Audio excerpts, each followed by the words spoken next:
ఆలోచనాపరుడైన ప్రతి వ్యక్తికి జీవితంలో ఎప్పుడో ఒకప్పుడు అనివార్యంగా కొన్ని ప్రశ్నలు ఉదయిస్తాయి. ఈ ప్రపంచం ఏమిటి? దీన్ని ఎవరు సృజించారు? ఎందుకు సృజించారు? ఇందులో నా పాత్ర ఏమిటి? నేనెందుకు జన్మించాను?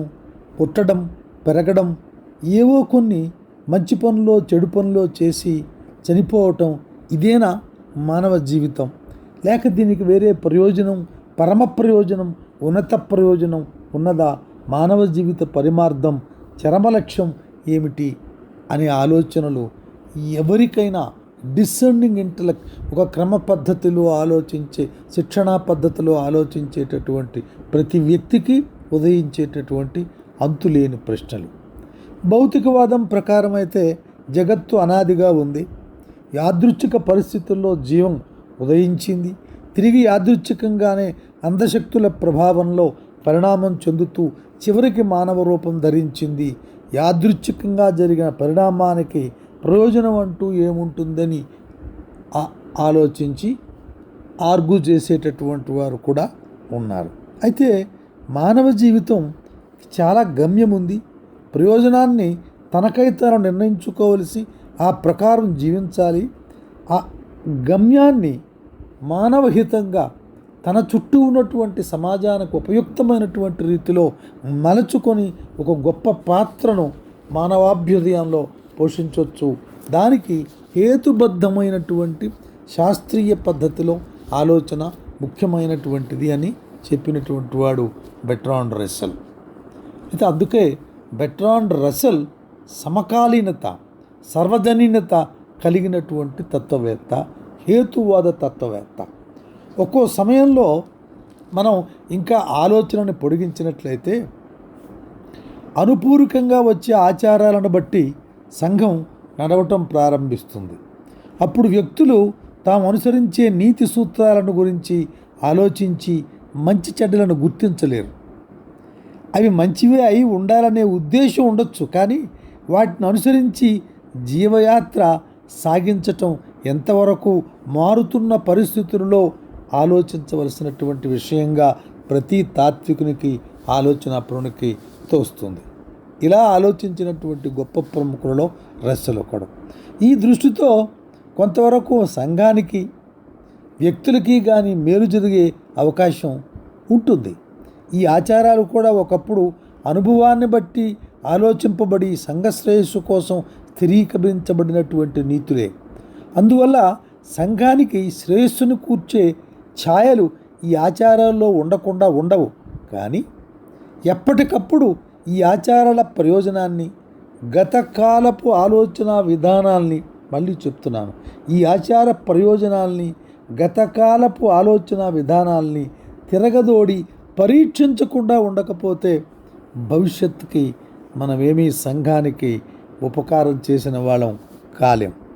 పరిస్థితులు, మానవ స్వభావం నిత్యం మారుతూ ఉంటాయి అనే విషయం అందరూ ఒప్పుకునే విషయమే.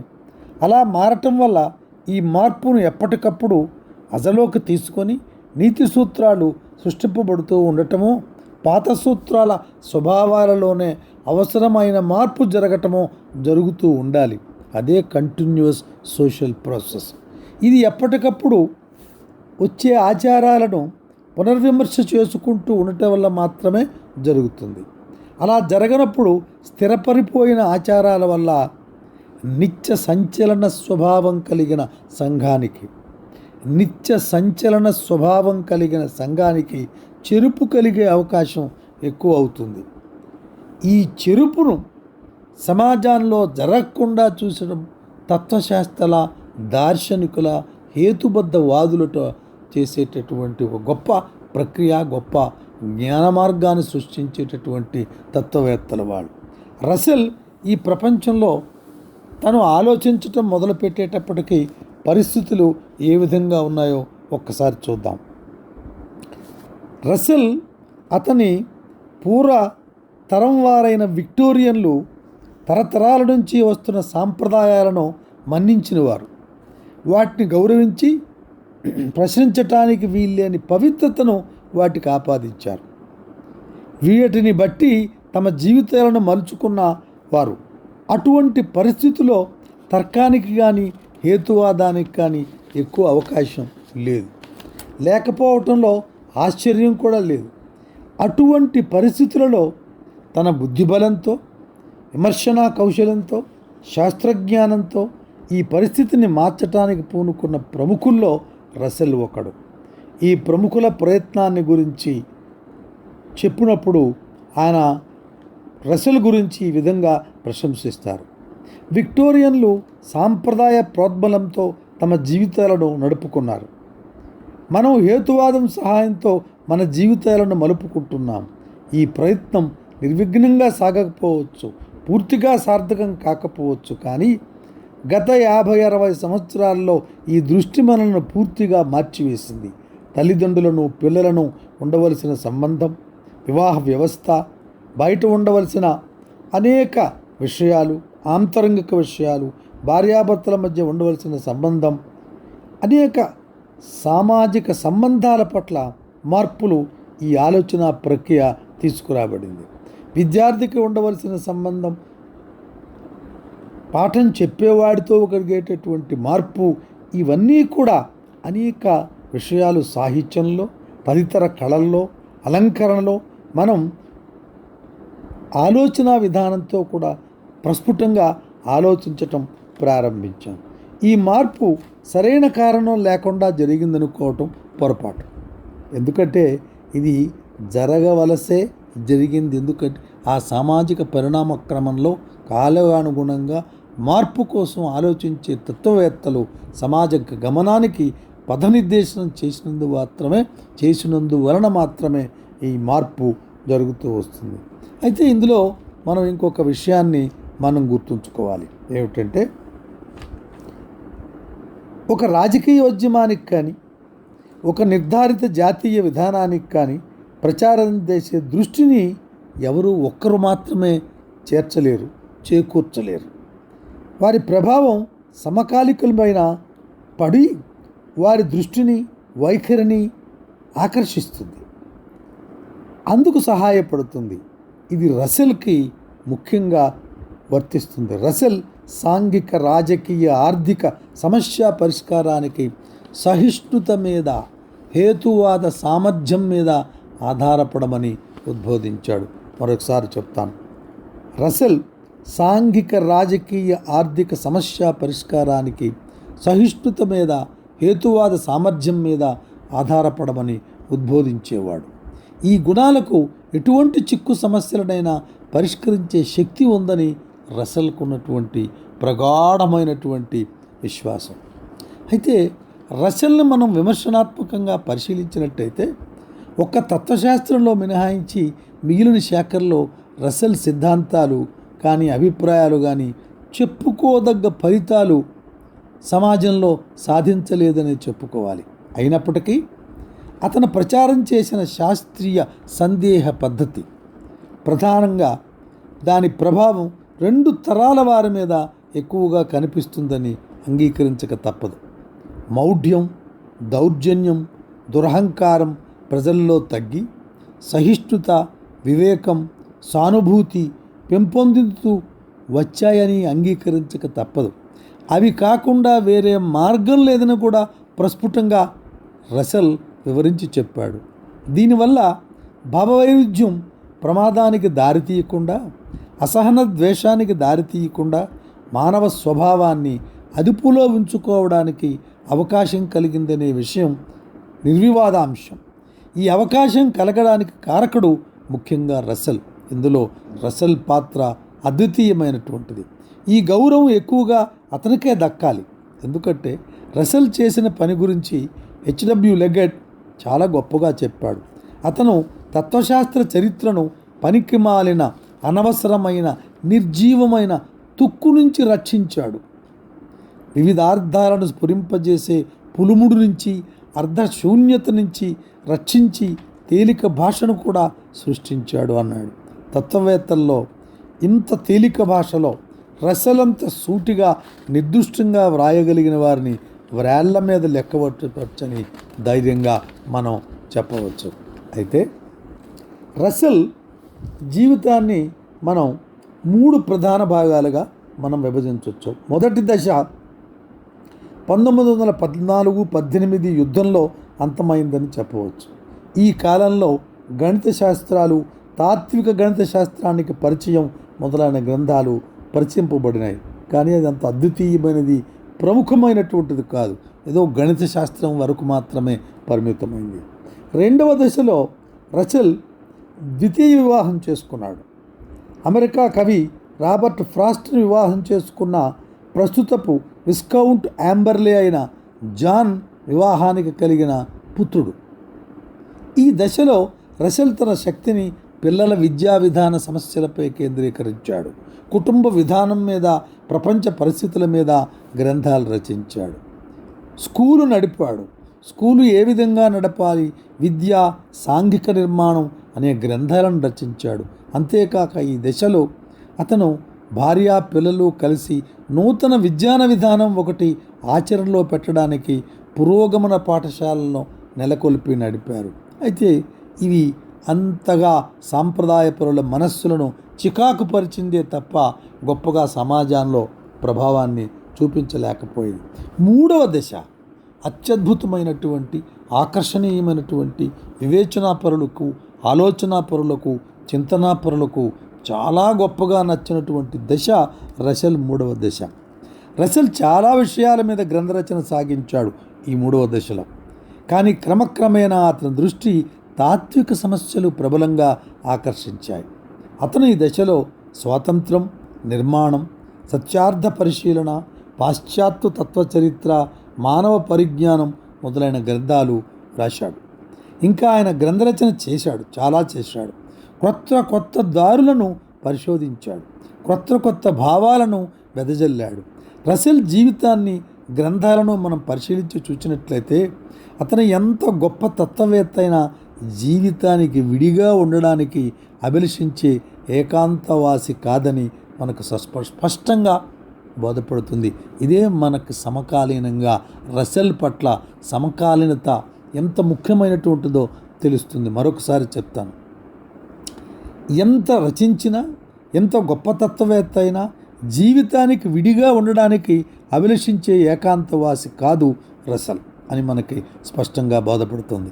అతని గ్రంథాలు ఎప్పటికప్పుడు అతను అనుభవిస్తున్న జీవితంలో నుంచి, ఆ జీవితం సృష్టించిన పరిస్థితుల్లో నుంచి మొలకలెత్తి వచ్చినవే, కేవలం ఫిక్షన్ కాదు. జీవితానుభవం మీద అతనికి తీరని ఆశ ఉంది. ఆ వయస్సులో కూడా అతను జీవితం పట్ల విముఖత్వాన్ని చూపలేదు.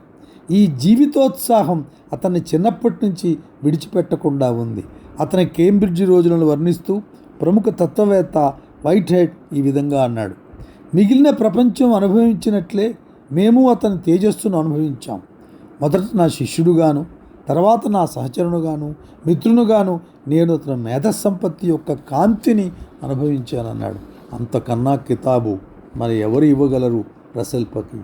అయితే రసెల్ పద్ధతి, రసెల్ సత్యాన్వేషణకు పూనుకున్నటువంటి రోజులు తత్వశాస్త్రం అనుభవాన్ని వదులుకొని కాకులు దూరని కారడివి, చీమలు దూరని చిట్టడివిని ప్రవేశించలేదు. దారి తెన్ను లేకుండా కొట్టుకుంటున్న రోజులవి. అయినా అన్వేషణ మార్గాలను శుద్ధి చేసి నిర్మలపరచటం ప్రథమ కర్తవ్యమని రసెల్ భావించాడు. ఆ విధానంలో తప్పు లేదు. ఈ విధానాన్ని అతను కఠినంగా అనుసరించాడు. తన అన్వేషణకు పూర్తిగా తర్కం మీద, శాస్త్ర పరిజ్ఞానం మీద ఆధారపడ్డాడు. వాటన్నిటినీ మిస్టిసిజం కింద నిరసించాడు. ఇటువంటి వ్యక్తిని ఏ అసందిగ్ధం లేకుండా ఖచ్చితంగా కనపడే గణిత శాస్త్రం ఆకర్షించటం సహజమే, స్వాభావికమే. అయినా ఈ శాస్త్ర స్వభావానికి అతని మనస్సు ఉప్పొంగింది. మిస్టిసిజం తర్కం అనే గ్రంథంలో అతనే ఈ శాస్త్ర వైవిధ్యాన్ని గురించి ఈ విధంగా వ్రాశాడు: గణిత శాస్త్రం సరైన దృష్టితో చూస్తే సత్యాన్ని పొదువుకొని ఉండడమే కాక సర్వోత్కృష్టమైన సౌందర్యాన్ని కూడా కలిగి ఉందని మనకి చెప్పాడు. ఈ సౌందర్యం ఒక శిలా విగ్రహం. సౌందర్యం మాదిరిగా నిర్లక్ష్యమైనది, నిష్ఠురమైనది అంటే ఇది మానవ స్వభావాల్లో ఉన్న బలహీనతలను రేపకుండా పవిత్రమైన సౌందర్యాన్ని ఇవ్వగలదని గణిత శాస్త్రానికి అంత పెద్దపేట వేశాడు. అయినా రసెల్ సమకాలీన మానవుల్లో మనస్సులో ఆలోచనాపరుల చింతనాపరుల మనస్సులో పదిలంగా ఉండి ఇప్పటికీ కూడా ఆయన సమకాలీనతని ఆలోచించవలసిన అవసరం ఉందని నొక్కి వక్కాణించడానికి సరిపడినటువంటి గొప్పతనం రసెల్లో ఉంది. రసెల్ తత్వశాస్త్రాన్నంతా గణిత శాస్త్ర చట్టంలోకి ఇరికించటం ఒక చేసిన పని. అది సమంజసమైన ఉచితమైన పని కాదని తరువాత ఆయన అనుభవమే చెప్పింది. రసెల్ని గురించి వ్రాస్తూ విల్ డ్యురాంట్ చాలా గొప్ప మాట వ్రాశాడు. తాను వ్రాసిన కథలో 2 బర్ట్రాండ్ రసెల్స్ ఉన్నారు. యుద్ధంలో మరణించిన అతను అందులో ఒకడు. అతను గణిత శాస్త్ర తార్కికుడు మాత్రమే. రెండవ వాడు ఆ ముసుగులో నుంచి ఉద్భవించిన వాడు. ఇతన్ని ఇంచుమించు ఒక మిస్టిక్ కమ్యూనిస్టుగా మనం పరిగణించవచ్చు అని విల్ డ్యురాంట్ చాలా అద్భుతంగా చెప్పాడు. సో రసెల్ సమకాలీన సమాజానికి గొప్ప ఎసెట్. మనం ప్రేరణ పొందవలసినటువంటి రసెల్ తాత్విక చింతన చాలా అద్భుతమైనటువంటిది. అయితే ఇందులో ఉత్కృష్టమైనటువంటివి 1-2 మాటలు చెప్పి నేను ముగిస్తాను. ఆస్తి పుట్టుక దౌర్జన్యం మీద దొంగతనం మీద ఆధారపడి ఉందని ప్రచారం చేశాడు. మళ్ళీ చెప్తాను. ఆస్తి పుట్టుక దౌర్జన్యం మీద దొంగతనం మీద ఆధారపడి ఉందని ప్రచారం చేశాడు. మనుష్యులు ఎందుకు యుద్ధం చేయటం అనే పుస్తకంలో వ్యక్తిగత ఆస్తి వల్ల సంఘానికి ఎటువంటి లాభము చేకూరదు. మనుష్యులు వివేకవంతులైతే వ్యక్తిగత ఆస్తిని రేపే రద్దు చేస్తారు.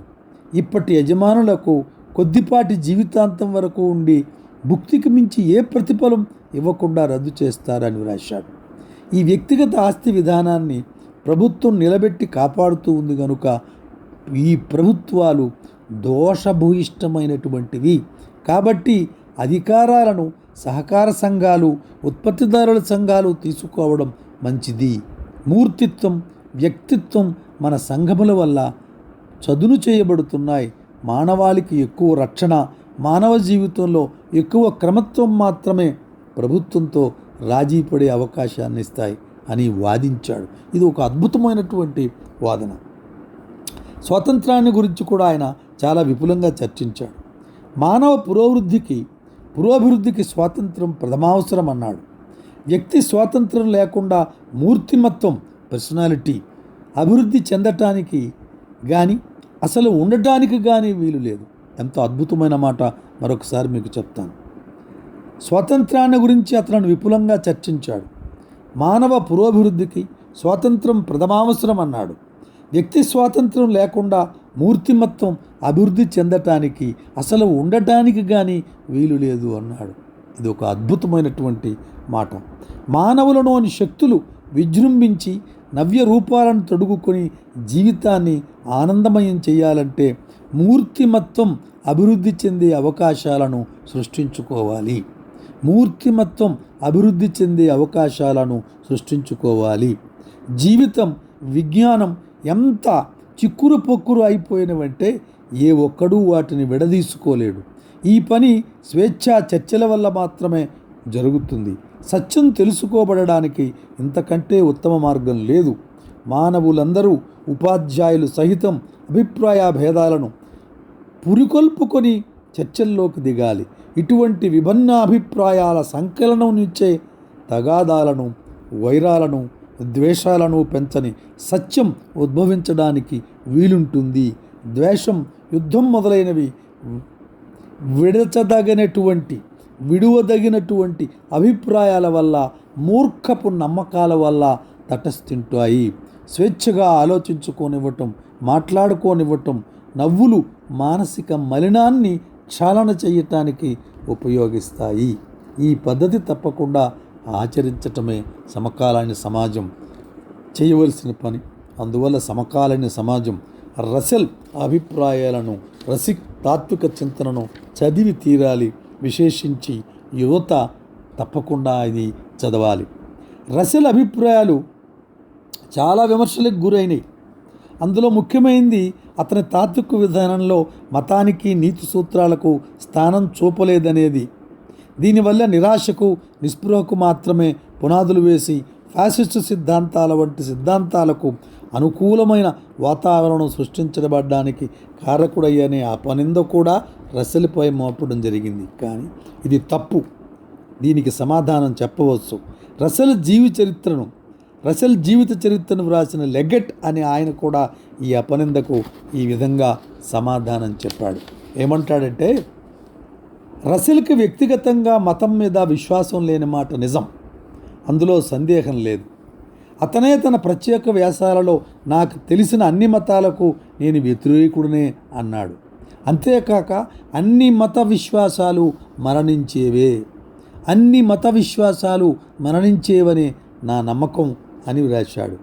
అది వ్రాసినంత మాత్రాన ఆయన నమ్మకం ఏ విధంగా సడిలినట్లు దృష్టాంతరం లేదు. ఆయన తాత్విక విచారం నుంచి మతాన్ని, నీతి సూత్రాలను, విలువలను దూరంగా ఉంచటానికి మాత్రం తన వ్యక్తిగత అభిప్రాయాలు కారణం కాదు. దీనికి కారణం తత్వశాస్త్రంలో వీటికి చోటు లేదనే అతని దృష్టి మాత్రమే. అతని చరిత్రలో తత్వశాస్త్రం ఎప్పుడూ కలవడానికి వీల్లేని రెండు భాగాలుగా ఉంటూ వచ్చిందని, అందులో ప్రపంచం స్వభావాన్ని తెలుసుకోవటానికి ప్రయత్నించే సిద్ధాంతాన్ని ఒకటని నమ్మాడు. రెండవది, జీవితానికి అవసరమైన రాజకీయ సిద్ధాంతాన్ని కానీ ధర్మసూత్రాన్ని కానీ నిర్వచించటమని, ఈ రెండింటినీ సమన్వయపరచలేక ఈ రెండింటిలో ఏ ఒక్కదానికి న్యాయం జరపలేకపోతే తత్వశాస్త్రం చికాకు పడిపోయింది, తత్వశాస్త్ర చర్యలోకి అన్యాయం చేయటమేనని ఆయన అభిప్రాయం.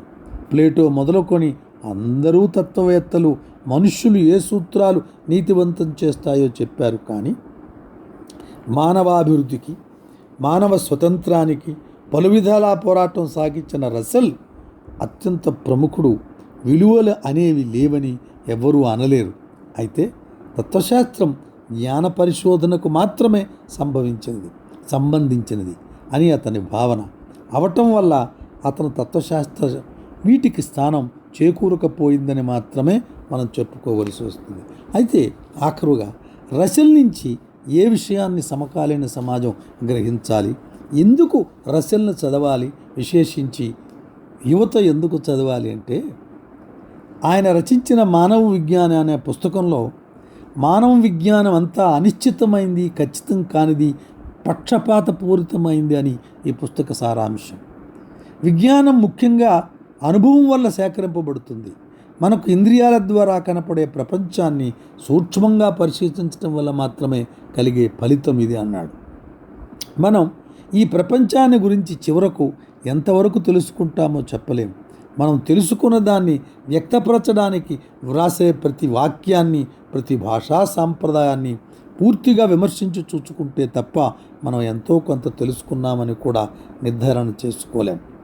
అయితే ఆఖరుగా ఏ విషయాలనైనా మిగతా విషయాలన్నిటినీ రసెల్ చెప్పినటువంటి ప్రక్కన పెట్టి అటుంచి ఏ విషయాన్నైనా గ్రుడ్డిగా నమ్మకుండా ప్రతిదాన్ని సందేహిస్తూ పరీక్షించి విమర్శించి కానీ దాని స్వభావాన్ని గురించి ఒక నిర్ణయానికి రాకూడదనే దృష్టి బెర్ట్రాండ్ రసెల్ వల్ల మాత్రమే ఈ ప్రపంచంలో వచ్చింది. ఈ దృష్టి వల్ల అంధవిశ్వాసాలు అనేకం రూపుమాపవుతాయి. ప్రపంచంలో ఉన్న గజిబిజి కొంత అంతమొందటం జరిగింది. దీనివల్ల విశేషించి యువత తప్పకుండా రసెల్ రాసినటువంటి పుస్తకాలను చదివి రసెల్ నుంచి గ్రహించి రసెల్ సమకాలీనతపై దృష్టి పెట్టవలసిన అవసరం ఉందని యువతను మరీ ప్రార్థిస్తూ థ్యాంక్ యూ వెరీ మచ్.